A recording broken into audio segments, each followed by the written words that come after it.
দর্শক, এই মুহূর্তে রয়েছি শাহবাগ থানায়। গতকাল ঢাকা বিশ্ববিদ্যালয়ের যে হলে চুর সন্দেহে মানসিক ভারসাম্যহীনকে গণধুলাইয়ের মাধ্যমে নিহত হয়েছে, হত্যা করা হয়েছে। সেই মামলায় 3 জন আসামি এই মুহূর্তে শাহবাগ থানায় আটক রয়েছেন এবং এই মুহূর্তে রয়েছে শাহবাগ থানায়। আপনাদেরকে শাহবাগ থানার পরিস্থিতি দেখানোর চেষ্টা করছি। 3 জন রয়েছেন শাহবাগ থানার ভেতরে। কিছুক্ষণ আগেই ফজলুল হক মুসলিম হল থেকে তাদেরকে 3 জনকে গ্রেফতার করে নিয়ে আসে। সেই শিক্ষার্থীরাই আসলে তাদেরকে ধরিয়ে দিয়েছে এবং 3 শিক্ষার্থী এই মুহূর্তে শাহবাগ থানায় অবস্থান করছে। আমরা তাদেরকে সঙ্গত কারণে দেখাতে পারছি না। এখানে আইনশৃঙ্খলা রক্ষাকারী বাহিনীর এক ধরনের নিরাপত্তা ব্যবস্থা রয়েছে, যার কারণেই তাদেরকে দেখানো যাচ্ছে না। তবে বলে রাখি যে 3 অভিযুক্তকে কিন্তু এই মুহূর্তে শাহবাগ থানায় নিয়ে আসা হয়েছে। এই কিছুক্ষণ আগে আমরা জানতে পেরেছি যে আরও বেশ কয়েকজনকে আসলে আটক করা হবে, তারপরেই তাদেরকে শাহবাগ থানায় নিয়ে আসা হবে। এই মুহূর্তে এই পুলিশের বড় কর্মকর্তারা তারা ঢাকা বিশ্ববিদ্যালয়ের প্রক্টোরিয়াল বডির সাথে কথা বলছেন। একজন শিক্ষার্থী রয়েছেন যারা আসলে এই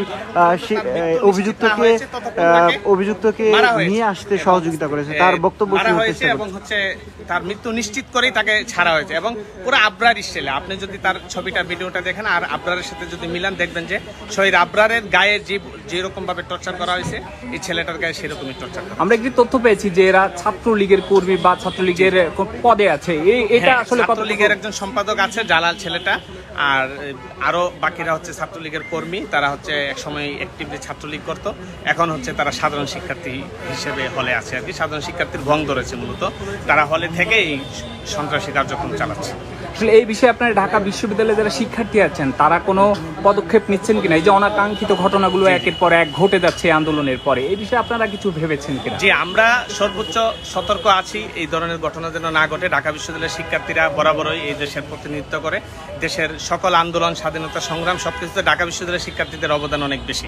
তো ঢাকা বিশ্ববিদ্যালয়ের শিক্ষার্থীরা সবসময় সন্ত্রাস এবং অত্যাচারের বিরুদ্ধে, তারা ছাত্রলীগের সন্ত্রাসের বিরুদ্ধে দাঁড়িয়েছে, তারা এই স্বৈরাচারী হাসিনার সন্ত্রাসের বিরুদ্ধে দাঁড়িয়েছে।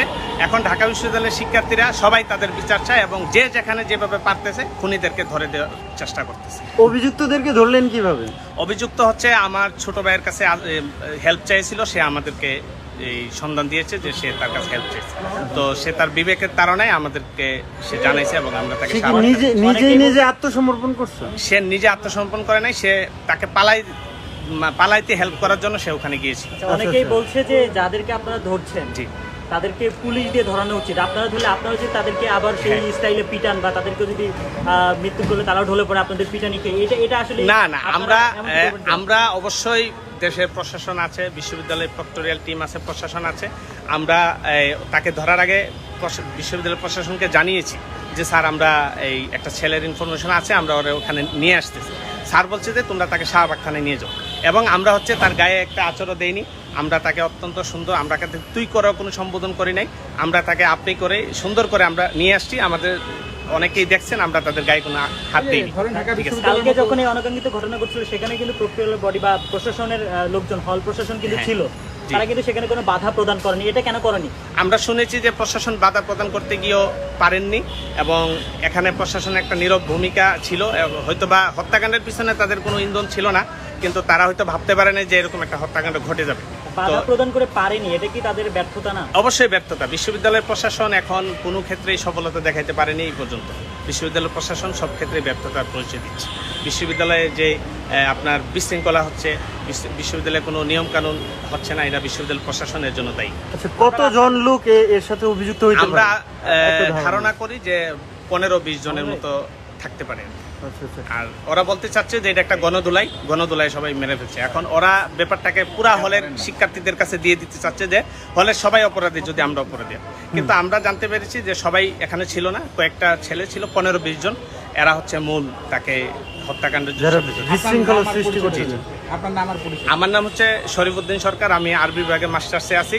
আমি ঢাকা বিশ্ববিদ্যালয় শেখ মুজিবুর রহমান হল ছাত্র দলের জয়েন্ট সেক্রেটারি। এখন কতজন এখানে থানায় আনা হয়েছে? আরো কতজন আছে? দর্শক, সরাসরি দেখছিলেন ইত্তেফাকে এবং এই মুহূর্তে আপনাদেরকে দেখানোর চেষ্টা করছিলাম যে শাহবাগ থানার ঠিক সামনেই রয়েছি এবং দেখানোর চেষ্টা করছি ভেতরের চিত্র। যেখানে 3 জন অভিযুক্তকে শাহবাগ থানায় এই মুহূর্তে নিয়ে আসা হয়েছে।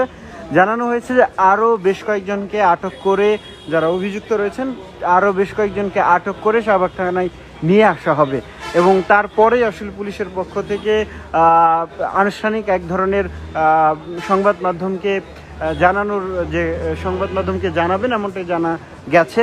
এ পর্যন্ত 3 জন অভিযুক্ত রয়েছেন যে কিনা এই শাহবাগ থানায় অবস্থান করছেন। কিছুক্ষণ আগে আমরা আসলে একজন এর প্রত্যক্ষদর্শীর কাছে জানানোর কথা শোনার চেষ্টা করছিলাম। তিনি বলছিলেন যে ঢাকা বিশ্ববিদ্যালয়ের বিজ্ঞান ও প্রযুক্তি বিশ্ববিদ্যালয়ের জালাল নামের সম্পাদক, ছাত্রলীগের সাবেক কমিটিতে তিনি ছিলেন, সদ্য পদত্যাগ করেছেন।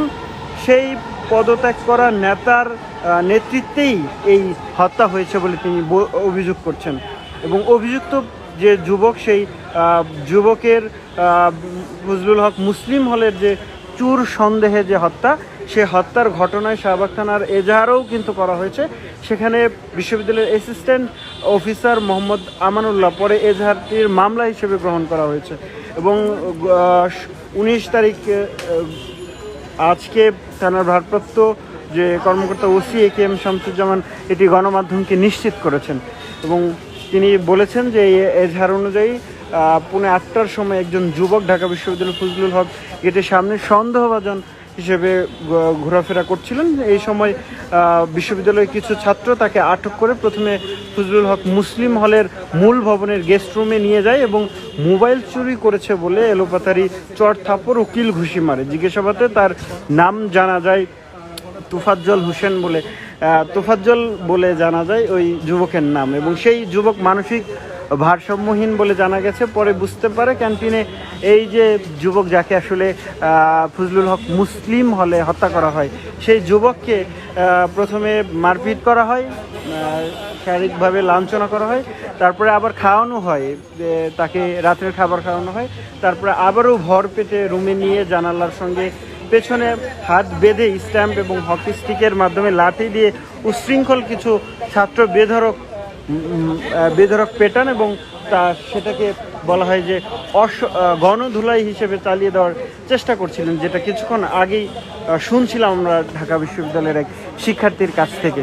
দর্শক সরাসরি দেখছিলেন ইত্তেফাকে এবং আপনাদেরকে দেখানোর চেষ্টা করছিলাম শাহবাগ থানা থেকে, যেখানে 3 জন অভিযুক্তকে গ্রেফতার করা হয়েছে। ঢাকা বিশ্ববিদ্যালয়ের ফজলুল হক মুসলিম হলের যে তোফাজ্জল হোসেন চোর সন্দেহে যে নিহতর ঘটনা, সেই ঘটনায়